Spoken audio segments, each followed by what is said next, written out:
update on this entire ONOP bill saga. Now, as per the Kovind report, 47 parties have now provided their feedback, out of which 32 have backed One Nation, One Poll bill, while 15 are against and 15 others did not respond.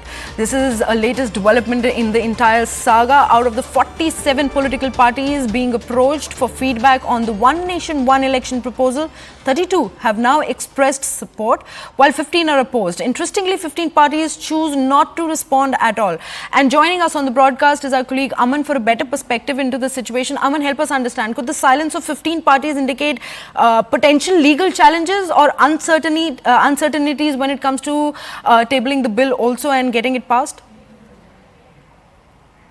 Well, Kohina, this input is from the Ramnath Kovind report, which was submitted a few months back to the government. The government accepted the report through a cabinet decision earlier last week. And, now the ONOP bill is coming to Parliament today.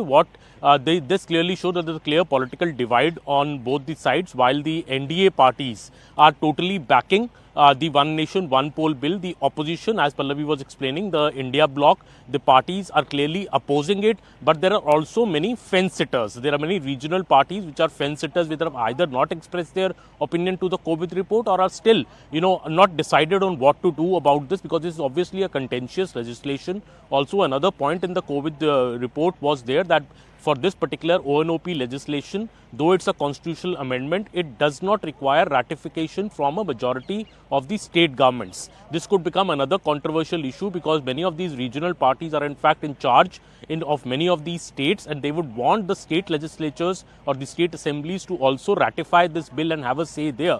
But the Kovind report very clearly says that ONOP bill does not require a constitutional amendment.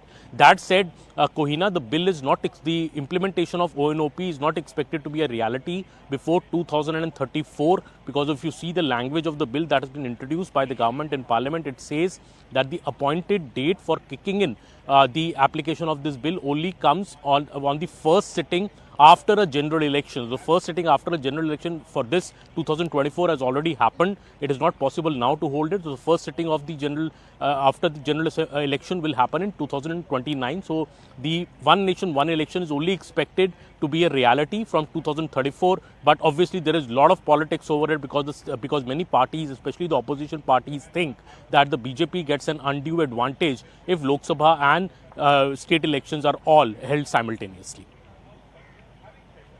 We are now getting yet another breaking input on